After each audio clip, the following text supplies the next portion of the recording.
जो मन भगवान में लगा है उसे क्या परवाह की, जीवन में क्या मिला और क्या छिन चुका है। भक्ति प्राप्त नहीं की जा सकती, ये तो एक उपहार है। प्रार्थना ईश्वर को नहीं बदलती, लेकिन ये उसे बदल देती है जो प्रार्थना करता है।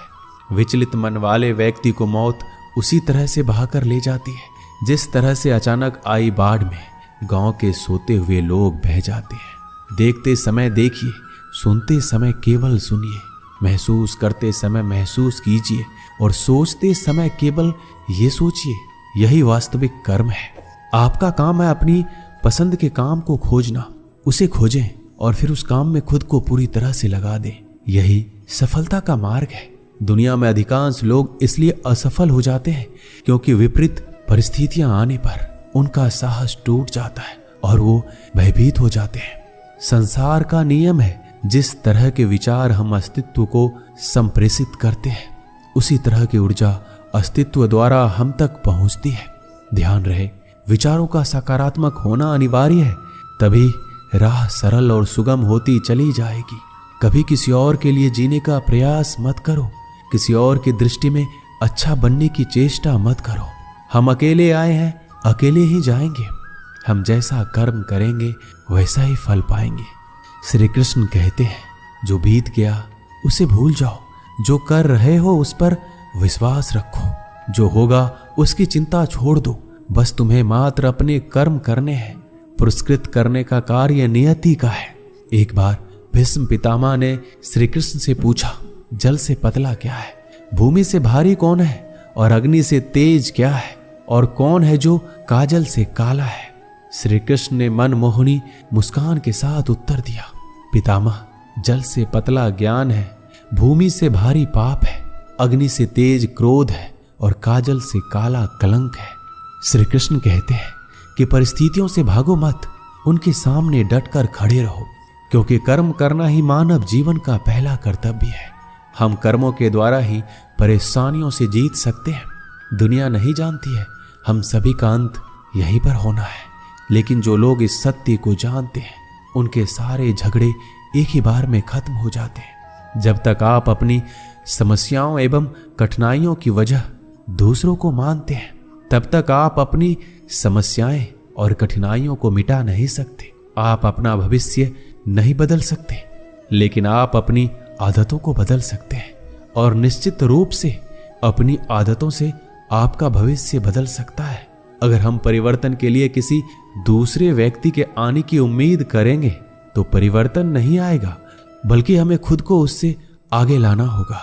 जो कुछ भी तुम्हारे भाग्य में लिखा है वो अवश्य ही उचित समय पर तुम्हें मिलेगा। तुम क्यों परेशान होते हो? जो भाग्य में नहीं है वह कभी नहीं मिलेगा। तुम व्यर्थ ही प्रयास कर रहे हो, इसलिए जो मिला है उसे उचित तरीके से बिना फल की कामना किए करो, जन्म सफल होगा। अगर कोई आपका दिल दुखाए तो बुरा मत मानना। कुदरत का नियम है कि जिस पेड़ पर सबसे अधिक मीठे फल होते हैं उसको सबसे अधिक पत्थर पड़ते हैं। जब टूटने लगे हौसला तो बस ये याद रखना, बिना मेहनत के हासिल तख्तो ताज नहीं होते। ढूंढ लेना अंधेरे में ही मंजिल, क्योंकि जुगनू कभी रोशनी के मोहताज नहीं होती। अगर लोग केवल जरूरत पर ही अपनों को याद करते हैं तो बुरा मत मानिए, बल्कि गर्व कीजिए, क्योंकि मोमबत्ती की याद तभी आती है जब अंधेरा होता है। समय और स्थिति कभी भी बदल सकती है, इसलिए कभी भी किसी का अपमान मत करो। माना कि आप शक्तिशाली हैं, पर समय आपसे भी अधिक शक्तिशाली है। कुछ बनना है तो पानी जैसा बनो, जो अपना रास्ता खुद बनाता है, जो दूसरों का भी रास्ता रोक लेता है। सभी व्यक्तियों को सजा से डर लगता है, सभी मौत से डरते हैं। बाकी लोगों को भी अपने जैसा ही समझें। खुद किसी जीव को ना मारे और दूसरों को भी ऐसा करने से मना करें। हम चाहें तो अपने आत्मविश्वास और मेहनत के बल पर अपना भाग्य खुद लिख सकते हैं। और अगर आपको अपना भाग्य लिखना नहीं आता तो परिस्थितियां हमारे भाग्य लिख देती हैं। हर किसी के अंदर अपनी ताकत और अपनी कमजोरी होती है। मछली जंगल में दौड़ नहीं सकती और शेर पानी का राजा नहीं बन सकता, इसलिए अहमियत सभी को देनी चाहिए। श्री कृष्ण कहते हैं, कर्म पर तुम्हारा अधिकार है, लेकिन कर्म के फलों में कभी नहीं। इसलिए कर्म को फल के लिए मत करो और ना ही काम करने में तुम्हारी आसक्ति हो। क्रोध से मनुष्य की मति मारी जाती है, जिससे स्मृति भ्रमित हो जाती है। इस स्मृति भ्रमित हो जाने से मनुष्य की बुद्धि नष्ट हो जाती है और बुद्धि का नाश हो जाने पर मनुष्य खुद अपना ही नाश कर बैठता है। अगर संसार में आए हो तो संघर्ष हमेशा रहेगा। श्री कृष्ण ने हर परिस्थिति को जिया और जीता। समय और जरूरत बदलते ही सबके चेहरे बेनकाब हो जाते हैं। पता नहीं, या तो हम में कुछ कमी आ जाती है या वो अभिनय अच्छा कर लेते हैं। दर्द का एहसास तब होता है जब खुद को ठोकर लगती है, वरना दूसरों का तो सिर्फ लहू ही नजर आता है, दर्द नहीं। लोग कहते हैं जिंदगी मिली है अपने हिसाब से जीने के लिए, लेकिन वही लोग सुबह होते ही किसी और के हिसाब से जीने चले जाते हैं। यदि आप समस्या का हल निकाल सकते हैं तो फिर चिंता क्यों करनी, और यदि समस्या का कोई समाधान नहीं है तो फिर चिंता क्यों करनी। जो व्यक्ति बहुत ज्यादा बोलते रहते हैं वो कुछ सीख नहीं पाते। समझदार व्यक्ति वही कहलाता है जो कि धीरज रखने वाला, क्रोधित ना होने वाला और निडर होता है। अगर व्यक्ति से कोई गलती हो जाती है तो कोशिश करें कि उसे दोहराए नहीं, उसमें आनंद ढूंढने की कोशिश ना करें, क्योंकि बुराई में डूबे रहना दुख को न्योता देता है। डर का अभाव होना साहस नहीं बल्कि डर पर विजय पाना है। बहादुर आदमी वो नहीं जिसे डर नहीं लगता, बल्कि वो है जो डर पर विजय प्राप्त करता है। इंसान एक ऐसा प्राणी है जो अपने लक्ष्यों के लिए जीता है। उसके जीवन का यही अर्थ होना चाहिए। वो अपने लक्ष्यों के लिए कोशिश करता रहे और उन्हें प्राप्त करता रहे। उपवास हमेशा अन्न का है क्यों? लोभ, लालच, चुगली, काम, क्रोध और गंदे विचारों का भी तो होना चाहिए। जीवन में जो भी करो पूर्ण समर्पण के साथ करो। प्रेम करो तो मीरा की तरह, प्रतीक्षा करो तो सबरी की तरह, भक्ति करो तो हनुमान की तरह, और अगर शिष्य बनो तो अर्जुन की तरह। जीवन में कौन आपसे मिलेगा ये समय तय करेगा। जीवन में आप किससे मिलेंगे ये आपका दिल तय करेगा। लेकिन जीवन में आप किस किस के दिल में बने रहेंगे ये आपका व्यवहार तय करेगा। इंसान को खुद की नजरों में सही होना चाहिए, क्योंकि दुनिया तो भगवान से भी दुखी है। आपके पास जो कुछ भी है उसे बढ़ा चढ़ाकर मत बताइए, ना ही दूसरों से ईर्ष्या कीजिए। जो दूसरों से ईर्ष्या करता है उसका मन कभी शांत नहीं रहता। आप चाहे कितने ही पवित्र शब्द पढ़ लीजिए, कितने भी पवित्र शब्द बोल लीजिए, लेकिन जब तक आप उन्हें अपने जीवन में नहीं उतारते उनका कोई लाभ नहीं है। अगर आपका चित्त शांत है तभी आप इस ब्रह्मांड के प्रवाह को सुन पाएंगे और इसकी तल को महसूस कर पाएंगे। खुशी इसके आगे रहती है और ध्यान इसकी चाबी है। भगवान श्री कृष्ण ने कहा है कि जैसे जैसे कलयुग आएगा इंसान मतलबी होता चला जाएगा। जरूरत के समय आपके पैर पकड़ेगा और जरूरत नहीं रहेगी तो पहचानेगा भी नहीं। संगीत सुनकर ज्ञान नहीं मिलता, मंदिर जाकर भगवान नहीं मिलता। पत्थर तो इसलिए पूजते हैं लोग क्योंकि विश्वास के लायक इंसान नहीं मिलता। श्री कृष्ण कहते हैं जो लोग किसी सच्चे व्यक्ति का दिल तोड़कर किसी तीसरे के पास खुशी ढूंढने जाते हैं वो अक्सर धोखा खाते हैं। मैंने हिसाब में रहने वालों को बेहिसाब होते देखा है। मैंने लोगों को बदलते नहीं बेनकाब होते देखा है। कल रात जिंदगी मेरे सपने में आई थी और कहा कब तक चलेगा किसी और के पीछे, अब खुद के पीछे चलना भी सीख ले। आज जब सब यही कहते रहते हैं कि वक्त नहीं मिलता, मुझे समझ नहीं आता कि व्यस्त वक्त हो गया है या आदमी जिंदगी को मीठा बनाने के लिए अक्सर सही वक्त पर कड़वे घूंट पीना जरूरी है। बाद में बस यादें आती है, वक्त नहीं। इसलिए जी लो हर एक लम्हा गुजर जाने से पहले। कुछ इस तरह मैंने अपनी जिंदगी आसान बना ली, किसी को माफ कर दिया और किसी से माफी मांग ली। जीवन में सुख दुख आते हैं और चले जाते हैं, लेकिन इसी आने जाने के बीच में कहीं एक ऐसा सुख होता है जो कभी नहीं आता और कोई एक ऐसा दुख होता है जो कभी नहीं जाता।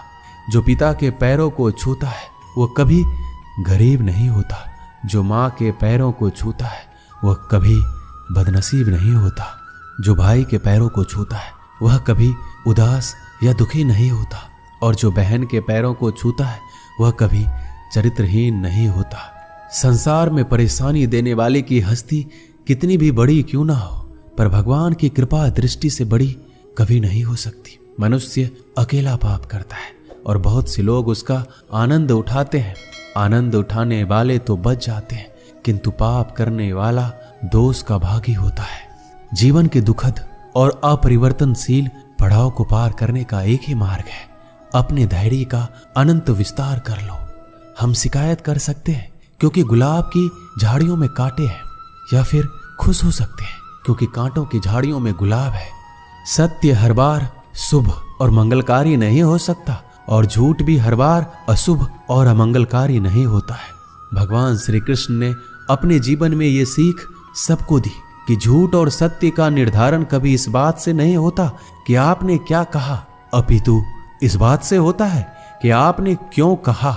सुख और दुख अपने नसीब से मिलता है, अमीरी गरीबी से इसका कोई लेना देना नहीं। रोने वाले महलों में भी रोते हैं और किस्मत में खुशी हो तो झोपड़ी में भी हंसी गूंजती है। विश्वास में वो शक्ति है जिससे उजड़ी हुई दुनिया में प्रकाश लाया जा सकता है। विश्वास पत्थर को भगवान बना सकता है और अविश्वास भगवान के बनाए इंसान को पत्थर दिल बना सकता है। किसी की यादों में घुट घुट कर मरने से अच्छा है कि आप अपनी ताकत को अपने लक्ष्य पर लगाओ और इतने सफल बन जाओ कि एक दिन आपको छोड़ने वाला पछताने लगे। कामयाब व्यक्ति की चमक लोगों को दिखाई देती है। उसने कितने अंधेरे देखे हैं ये कोई नहीं जानता। यदि सपने सच नहीं हो रहे हैं तो रास्ते बदलो, सिद्धांत नहीं, क्योंकि पेड़ हमेशा पत्तियां बदलते हैं, जड़ें नहीं। कोई भी व्यक्ति सिर मुड़ाने से या फिर उसके परिवार से या फिर उसकी जाति में जन्म लेने से संत नहीं बनता। जिस व्यक्ति में सच्चाई और विवेक होता है वही धन्य है, वही संत है। दर्द तो तय है, यह आपके हाथों में नहीं है। हाँ, दुखी होना या ना होना वह आपके हाथ में अवश्य है। स्वास्थ्य सबसे बड़ा उपहार है, संतोष सबसे बड़ी संपत्ति और सबसे अच्छा रिश्ता है। हमारे विचारों का ही परिणाम है। मन ही सब कुछ है, जो हम सोचते हैं वो हम बन जाते हैं। अगर आध्यात्मिक मार्ग पर चलने के लिए आपको कोई साथ नहीं मिलता तो अकेले ही चलिए। आप खुद अपने प्यार और स्नेह के उतने ही हकदार हैं जितना दुनिया में कोई भी अन्य व्यक्ति है। सभी बुराइयों से दूर रहने के लिए अच्छाई का विकास कीजिए और अपने मन में अच्छे विचार रखिए। एक वफादार, प्रतिष्ठित और धनी व्यक्ति जो भी जगह चुनता है वहां उसका सम्मान किया जाता है। बीता हुआ समय बीत चुका है और भविष्य अभी दूर है। वर्तमान ही वो समय है जिसमें आप जी सकते हैं। मौन रहना बहुत अच्छी बात है, लेकिन ऐसा मौन किस काम का जो आपके अस्तित्व को ही खत्म कर दे। मौन आपकी ताकत भी है और कमजोरी भी।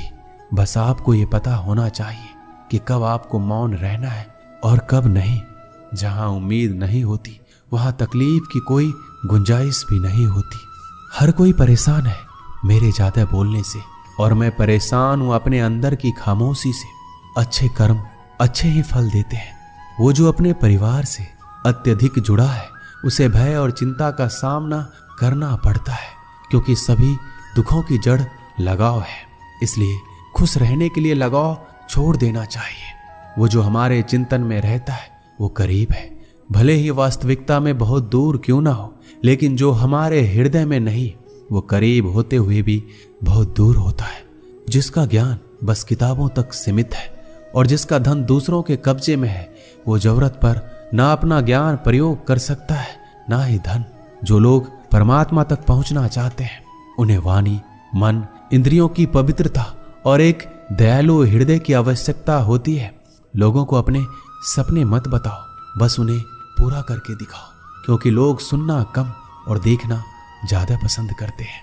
विश्वास में वो शक्ति है जिससे उजड़ी हुई दुनिया में प्रकाश लाया जा सकता है। विश्वास पत्थर को भगवान बना सकता है और अविश्वास पूरी दुनिया को आपके खिलाफ कर सकता है। भक्ति की डोरी दिखती तो नहीं है पर मजबूत इतनी होती है कि परमात्मा तक को भी बांध सकती है। तुम्हारी सबसे बड़ी दौलत तुम्हारा वक्त है। जिसे भी दे रहे हो बहुत सोच समझ कर देना। दीपक का जीवन इसलिए वंदनीय नहीं है कि वह जलता है, अपितु इसलिए वंदनीय है क्योंकि वह दूसरों के लिए जलता है, दूसरों से नहीं जलता। दृढ़ इच्छा शक्ति वो शास्त्र है जिसके साथ तुम्हारे ज्ञान और क्षमता में आश्चर्यजनक परिवर्तन आता है। अपमान प्रेम की गरिमा को भंग करता है। तुमसे प्रेम करने वाला कभी भी तुम्हारा अपमान नहीं कर सकता। जिनके लिए आप महत्वपूर्ण होंगे उनके पास आपसे जुड़े रहने के लिए कई बहाने होंगे, और जिनके लिए आप महत्वपूर्ण नहीं हैं वो आपसे दूर जाने की हजार वजह खोज लेंगे। कोई फायदा नहीं किसी के पीछे जाने का। हंसते हंसते अपना जीवन बिताओ और भूल जाओ उसे जो तुम्हें भूल गया हो। यदि कोई आपको अच्छा लगता है तो अच्छा वो नहीं, अच्छे आप हैं, क्योंकि उसमें अच्छाई देखने वाली नजर आपके पास है। एक बार एक मूर्तिकार अपनी छेनी और हथौड़ी से एक पत्थर को भगवान की मूर्ति का आकार देने का प्रयास कर रहा था। जैसे वह छेनी पर अपना हथौड़ा चलाता, वह पत्थर चिल्लाने लगता और कहने लगता, ये क्या कर रहे हो? मुझे इतना क्यों मार रहे हो? मुझे बहुत दुख हो रहा है, तकलीफ हो रही है, पीड़ा हो रही है। मुझे अपने हाल पर छोड़ दो, यहां से चले जाओ। मूर्तिकार ने उस पत्थर से कहा, मुझे बहुत अच्छे से पता है तुम्हें बहुत ज्यादा दर्द हो रहा है, तकलीफ हो रही है और तुम बहुत ही ज्यादा पीड़ा में हो। लेकिन यदि आज तुमने इस दर्द को नहीं सहा, इस तकलीफ को नहीं सहा, तो जीवन भर तुम इसी प्रकार से पड़े रहोगे। मुझे पता है कि तुम में आगे बढ़ने की अपार संभावना है। तुम एक बहुत अच्छे पत्थर हो, लेकिन यदि तुम इसी प्रकार से रहोगे तो कभी आगे नहीं बढ़ पाओगे। इतना कहकर मूर्तिकार औजार उठाया ही था कि पत्थर फिर से चिल्लाने लगा, गिड़गिड़ाने लगा, विनती करने लगा कि मुझे अपने हाल पर छोड़ दो। मुझे पता है कि जीवन के लिए कौन सी चीज सही है और कौन सी चीज गलत है। मुझे बहुत ज्यादा दर्द हो रहा है। अब मैं इस तकलीफ को बहुत ज्यादा नहीं सह सकता। मैं जिस हाल में हूं उस हाल में मुझे छोड़कर तुम चले जाओ। उस मूर्तिकार ने फिर से उस पत्थर को समझाने की कोशिश की कि ज्यादा अधीर मत बनो और अपने संयम को बनाए रखो। थोड़ी देर और इस दर्द को सहो। यदि इस दर्द को सह लिया तो मैं भगवान की मूर्ति के रूप में तुम्हारी स्थापना करवाऊंगा, और फिर दूर दूर से लोग तुम्हारी पूजा करने आएंगे और पंडित लोग तुम्हारी सेवा करेंगे। लेकिन पत्थर ने उस मूर्तिकार की एक भी बात नहीं मानी। वह चिल्लाता रहा और अपनी बात पर अड़ा रहा। मूर्तिकार ने उस पत्थर को समझाने की बहुत कोशिश की, लेकिन वो पत्थर नहीं माना। अब मूर्तिकार भी थक चुका था और वह उस पत्थर को छोड़कर आगे बढ़ गया और थोड़ी ही दूर जाकर देखा कि एक और बहुत ही अच्छा पत्थर वहां पड़ा हुआ है। उसने छेनी और हथौड़ी उठाई और उस पत्थर को मूर्ति बनाने के लिए तैयार हो गया। मूर्तिकार ने छेनी और हथौड़ी का वार दूसरे पत्थर पर जारी रखा। दूसरे पत्थर को भी दर्द हुआ, तकलीफ उसे भी हुई, लेकिन उस पत्थर ने बर्दाश्त कर लिया और देखते ही देखते थोड़े समय के बाद उस पत्थर ने भगवान की मूर्ति का रूप धारण कर लिया। थोड़े दिन बाद उस मूर्ति की स्थापना एक मंदिर में हो गई। धीरे धीरे लोग उसकी पूजा पाठ करने लगे। लोगों की मन्नतें वहां से पूरी होने लगी। वह मंदिर बहुत ही ज्यादा प्रसिद्ध हो गया। अब धीरे धीरे करके दूर दूर के गांव से लोग वहां पूजा पाठ करने के लिए आने लगे। फिर एक दिन और उस पत्थर को उसी मंदिर में लाया गया और उसे एक कोने में रख दिया गया। अब लोग आते जाते उस पर नारियल फोड़ते। ये कोई और पत्थर नहीं बल्कि वही पत्थर था जिसने दर्द को नहीं सहा था। अब वो पत्थर मन ही मन बहुत ही ज्यादा पछता रहा था, दुखी हो रहा था और अपने आप से कह रहा था, काश मैंने उस दिन उस दर्द को, उस तकलीफ को सह लिया होता तो आज लोग मेरी पूजा करते।